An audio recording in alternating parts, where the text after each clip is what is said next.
collect all of our party hard disk, the candidate list, the party strategy, the party plan. Is it the duty of the ED and Amit Shah? আজ সাত সকালেই তৃণমূল কংগ্রেসের I-PAC প্রতীক জৈন তার লাউডান স্ট্রিটের বাড়িতে ED চলে এসেছে। প্রতিবার ঠিক নির্বাচন আসে আর পশ্চিমবাংলায় বিভিন্ন জায়গায় ইডি সিবিআই আসতেই হয়। 26শে বিধানসভা নির্বাচন, পশ্চিমবাংলায় মাত্র 3.5 মাস বাকি। তাহলে এই সময় আমরাও ভাবছিলাম ইডি বা সিবিআই এখনো আসেনি কেন। বিভিন্ন নেতা মন্ত্রী থেকে শুরু করে বিভিন্ন পুলিশ অফিসার বা বিভিন্ন জায়গায় ইডি সিবিআইরা আসে। নির্বাচন এলে এটা আসতেই হয়, পশ্চিমবাংলার মানুষ তো নতুন নয় যে এবারে আসবে না। 26শে বিধানসভা নির্বাচনে দোরগোড়ায়, আর এই সময় আমরা দেখলাম ইডি চলে এসেছে তৃণমূল কংগ্রেসের পরামর্শদাতা আইপ্যাক প্রতীক জৈন তার লাউডান স্ট্রিটের বাড়িতে। পাশাপাশি সল্টলেক সেক্টর 5-এ তাদের অফিসেও সে জায়গায় গিয়ে রেড করেছে। কিন্তু তৃণমূল কংগ্রেসের সুপ্রিমো মমতা বন্দ্যোপাধ্যায় সেই অফিস এবং বাড়ি থেকে তৃণমূল কংগ্রেসের বিভিন্ন নথি, বিশেষ করে একটা সবুজ ফাইল, সেই সাথে মোবাইল এবং বিভিন্ন কাগজপত্র যেগুলো তৃণমূল কংগ্রেসের খুব গোপনীয় জিনিস, সেইগুলো নিয়ে নিয়েছে। আজকের একটা জিনিস বুঝতে হবে, বারংবার ইডি সিবিআই বিগত দিনে তৃণমূল কংগ্রেসের বিভিন্ন নেতা মন্ত্রী বা বিধায়ক, সেই সাথে পুলিশ অফিসার, বড় বড় শিল্পপতিদের বাড়িতে যেত। কিন্তু আজ নতুন করে তৃণমূল কংগ্রেসের যে পরিচালনা করছেন দিনের পর দিন, সেই 2024 লোকসভায় থেকে যে পরামর্শদাতা রয়েছে আইপ্যাক, সেই আইপ্যাক প্রতীক জৈনের অফিস বা বাড়িতে কিসের জন্য? গত কয়েকদিন আগে আমরা দেখেছিলাম স্বরাষ্ট্রমন্ত্রী অমিত শাহজি তিনি এসেছিলেন কলকাতাতে আসার পর কিছুদিন ছিল দিলীপ ঘোষ থেকে শুরু করে সে জায়গায় সুকান্ত মজুমদার, শুভেন্দু থেকে শুরু করে নিয়ে শ্রমিক ভট্টাচার্যদের সঙ্গে বসে আলোচনা পর্যালোচনা করেছেন, বিভিন্ন জায়গায় সভা সমাবেশ করেছেন। যারা নতুন রয়েছে সেই নতুন বিজেপিদের সরিয়ে সেই প্রাক্তন দিলীপ ঘোষ এবং আরএসএস ক্যাডার যারা রয়েছে তাদেরকে আবার দলের দায়িত্ব দিয়েছে। নতুন করে বঙ্গ বিজেপিতে এই 26-এ দায়িত্বপ্রাপ্ত যারা হয়েছে আমরা দেখেছি অধিকাংশ কিন্তু দিলীপ ঘোষ যাদেরকে সঙ্গে থাকতো, শুভেন্দু অধিকারীর ক্যাডার হিসেবে যারা দিনের পর দিন কাজ করছিল তাদেরকে পুরোপুরি দল থেকে ছেঁটে মেটে বসিয়ে দিয়েছে। কারণ তৃণমূল কংগ্রেস থেকে আসা শুভেন্দু অধিকারী 2021 বিধানসভা নির্বাচন, 2024-এর লোকসভা নির্বাচন, দুটো নির্বাচনে লড়াই করা, সেই জায়গা থেকে বিজেপির হাত শক্ত করার থেকে বিজেপির হাত কিন্তু আরো দুর্বল করেছে। বিশেষ করে 2019 লোকসভা নির্বাচনে দিলীপ ঘোষের নেতৃত্বে 41% ভোট পেয়ে 18টা সংসদ ছিল বিজেপির। সেই জায়গা থেকে 2021 বিধানসভা নির্বাচন, 2024 লোকসভা নির্বাচন, দুটো নির্বাচনে শুভেন্দু অধিকারীর দায়িত্ব দেওয়া হয়েছিল কেন্দ্র থেকে। কিন্তু সেই জায়গায় শুভেন্দু অধিকারী কেবলমাত্র নিজের নাম, নিজের যশ, নিজের খ্যাতিটা বাড়তে পেরেছে পশ্চিমবাংলায়, বিজেপির কোনো রকম লাভবান করতে পারেনি। উল্টে বিজেপির 41% ভোটে থেকে 38-এ নিয়ে চলে এসেছে। যেখানে 18টা সংসদ ছিল সেখানে মাত্র 12টা এনেছে। সুতরাং শুভেন্দু অধিকারী যে স্ট্র্যাটেজি দিনের পর দিন ফলো করেছে সেগুলো কিন্তু বিজেপিকে আরো ডুবিয়েছে, কোনোদিন লাভ করতে পারেনি। শুভেন্দু অধিকারী বলেছে এসআইআর হোক, প্রায় 1.5 কোটি রোহিঙ্গা মুসলিম পশ্চিমবাংলাতে বার হয়ে যাবে। সুতরাং এই জায়গায় যে 6-8% ভোটের একটা ব্যবধান রয়েছে তৃণমূল কংগ্রেসের সঙ্গে, সেটা কিন্তু ঠিক হয়ে যাবে। কিন্তু এসআইআর করার পরে এখানে দেখা যাচ্ছে মতুয়াদের ভেতরে 12, 14, 16% নাম্বার। বিগত দিন 24-এর লোকসভা নির্বাচন, 21-এর বিধানসভা নির্বাচন, এই দুটো নির্বাচনে যাদেরকে ভোট দিয়েছিল সেই মানুষদের ভোটার লিস্ট থেকে নাম চলে গেল। আজ এই মতুয়া, রাজবংশী বা হিন্দু বাঙালি এদের ভোট থেকে নাম কেটে যাওয়া, তার পিছনে সব থেকে বেশি দায়ী কিন্তু শুভেন্দু অধিকারী। সে ভুলভাল কিছু রকম ডিসিশন কেন্দ্রদের দায়িত্ব দিয়েছে, আর কেন্দ্রে যখন এই দায়িত্ব যাওয়ার পরে তারা এসআইআর করেছে। পশ্চিমবাংলায় এসআইআর পরে দেখা গেছে রোহিঙ্গা বা বাংলাদেশি মুসলিম কোনো পাওয়া যায়নি, কিন্তু দিন শেষে প্রচুর সংখ্যক হিন্দু বাঙালি, সেই সাথে মতুয়া বা রাজবংশী তাদের লিস্ট থেকে নাম কেটে গেছে। সুতরাং ভোট বড় বালাই। 26-এ বিধানসভা নির্বাচন আসছে, বিজেপির পাখির চোখ পশ্চিমবাংলা দখল করার। বিগত দিন তারা বিহার দখল করেছে, দিল্লি দখল করেছে, সেই সাথে মহারাষ্ট্র, হরিয়ানা দখল করেছে।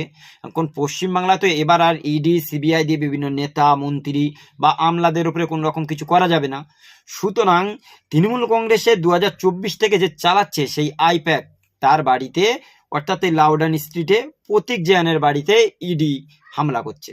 সেই সাথে সাথে সল্টলেক সেক্টর 5-এ সেই জায়গা তাদের যে অফিস রয়েছে, এই অফিসে কি কাজ চলে, সেই কাজে তৃণমূল কংগ্রেস কিভাবে দিনের পর দিন সাকসেস হচ্ছে, পশ্চিমবাংলার যে পালস, জাতি ধর্ম বর্ণ নির্বিশেষে হিন্দু মুসলমান কিভাবে তৃণমূল কংগ্রেসকে আপন করে নিচ্ছে, এই জিনিসটা বোঝার জন্য কিন্তু ইডি সিবিআইকে দিয়ে বিভিন্ন রকম কাগজগুলো নিয়ে কেন্দ্রে যাওয়ার একটা প্ল্যান ছিল।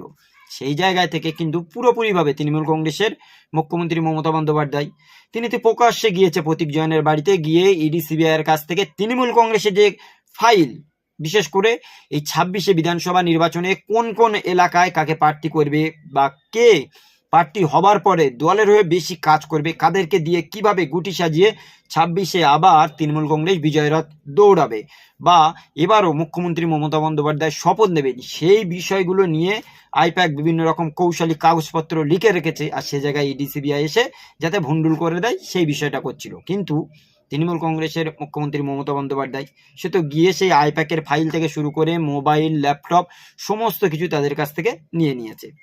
তাহলে এই জায়গায় বলতেই হবে যে রাজনৈতিকভাবে যদি একে অপরের রাজনৈতিক দলের সঙ্গে না পারে, সেই জায়গায় ইডি সিবিআই মোক্ষম চাল। বিগত দিন আমরা দেখেছি দিল্লিতে নির্বাচনের আগেও অরবিন্দ কেজরিওয়ালকে তাকে জেলে রাখা হয়েছিল, এমনকি ঝাড়খণ্ডের মুখ্যমন্ত্রী হিমন্ত সোরেন তাকেও দেখেছিলাম যে জেলে রাখা হয়েছিল। দিন শেষে সত্যি কি তারা সেই জায়গাগুলোতে কি করতে পেরেছে? আজ পশ্চিমবাংলা বাঙালিরা বসবাস করে, এখানে বিজেপি আজও ক্ষমতায় আসেনি, কিন্তু তার আগে বিজেপিরা যেভাবে রাজনীতি করার চেষ্টা করছে, যে ধর্মীয় মেরুকরণ, সেই জায়গায় কি তারা সাকসেস হবে? শুভেন্দু অধিকারী বিরোধী দলের নেতা প্রতিদিন প্রতিনিয়ত জিহাদি, মুসলমান, রোহিঙ্গা বিভিন্ন রকমভাবে আক্রমণ শানাচ্ছে। দিন শেষে তারা আবার মুসলমানদের পায়ে ধরতেই ব্যস্ত যে মুসলমানরা বিজেপিকে ভোট দেয় না, আমরা কি মুসলমানদের ভোট চাই নাই? তাহলে বিজেপি দিনের পর দিন মুসলমান ভোট চাইছে, কিন্তু মুসলমানদের বিপক্ষে বিভিন্ন রকম কথা বলছে। আমরা দেখেছি হরিণঘাটার বিধায়ক অসীম সরকার কোরআন নিয়ে বিভিন্ন রকম মন্তব্য করেছেন। সেই সাথে অর্জুন সিং আজান প্রকাশ্যে যাতে বন্ধ করা যায় কোর্টে পিটিশন দিয়েছে। তাহলে দিনের পর দিন বিজেপির বিভিন্ন বিধায়ক বা সংসদরা মুসলিমদের বিপক্ষে বিভিন্ন রকম কটূক্তি করছে, কথা বলছে, আর বিভিন্ন জায়গায় সাম্প্রদায়িক একটা উস্কানিমূলক রাজনীতি করার চেষ্টা করছে। সেখানে কি মুসলমানরা বিজেপিদের ভোট দেবে? দেবে না। সুতরাং 26-এ বিধানসভা নির্বাচন ফের আসছে, আবার ইডি সিবিআই তারা তো আসবে, তাহলে কি বিজেপি তারা লাভবান করতে পারবে? আমরা দেখেছি বিগত দিন যারা বিজেপির দায়িত্ব ছিল, শুভেন্দু অধিকারী থেকে শুরু করে তার যারা খুব পার্শ্ববর্তী কিছু সংখ্যক চাটুকার মিডিয়া, তাদেরকে টাকা দিয়ে শুভেন্দু অধিকারী দিনের পর দিন একটা হাইলাইট হয়ে রয়েছে। বিভিন্ন রকম কর্মকাণ্ড শুভেন্দু সেই বিষয়গুলো নিয়ে ফুলিয়ে ফাঁপিয়ে বিভিন্ন সময় প্রচারও করেছে। কিন্তু আমরা দেখলাম শেষ পর্যন্ত শুভেন্দু অধিকারীকে কেবলমাত্র সংখ্যালঘুই করে ছেড়ে দিয়েছে, তাকে পুরোপুরি দল থেকে একদম ছেঁটে মেটে সরিয়ে দিয়ে আবার নতুন করে দিলীপ ঘোষের নেতৃত্ব দিয়েছে। সেই সাথে সাথে সভাপতি শ্রমিক ভট্টাচার্য থেকে শুরু করে প্রাক্তন আরএসএস যারা রয়েছে তাদেরকে এনেছে। কারণ 2019-এ তারা কিন্তু ভালো ভালো ফল করেছিল পশ্চিমবাংলাতে, বিজেপি পুরো তৃণমূল কংগ্রেসের ঘাড়ের কাছে নিঃশ্বাস ফেলেছিল। কিন্তু বিগত 4-5 বছর ধরে শুভেন্দু অধিকারীর নেতৃত্বে বিজেপি আস্তে আস্তে ক্ষুণ্ণ হয়েছে।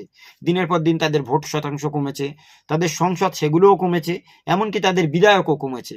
এমনকি প্রচুর সংখ্যক বিজেপি করা নেতা, লিডার, পঞ্চায়েত প্রধান, মণ্ডল সভাপতি, ব্লক সভাপতি তৃণমূল কংগ্রেস বা অন্য রাজনৈতিক দলের দিকে প্রত্যাবর্তন করেছে।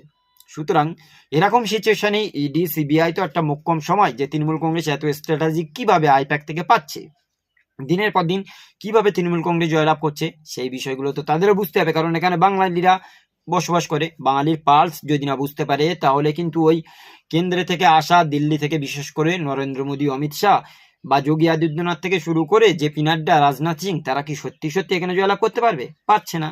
সুতরাং এখানে তৃণমূল কংগ্রেস কোন স্ট্র্যাটেজি নিয়ে দিনের পর দিন রাজ্য দখল করছে, সেই স্ট্র্যাটেজি জানার জন্য কি ইডি সিবিআই এই আইপ্যাক প্রতীক জৈনের লাউড স্পিক স্টেজে যে ঘর বা সেই সাথে সল্টলেক সেক্টর 5-এর যে অফিস, সেই জায়গাতে এসেছে?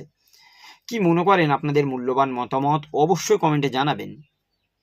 আজকের ভিডিওটি এই পর্যন্তই, দেখা হবে অন্য কোনো দিন অন্য কোনো টপিকে। সকলে ভালো থাকুন, সুস্থ থাকুন। Thank you.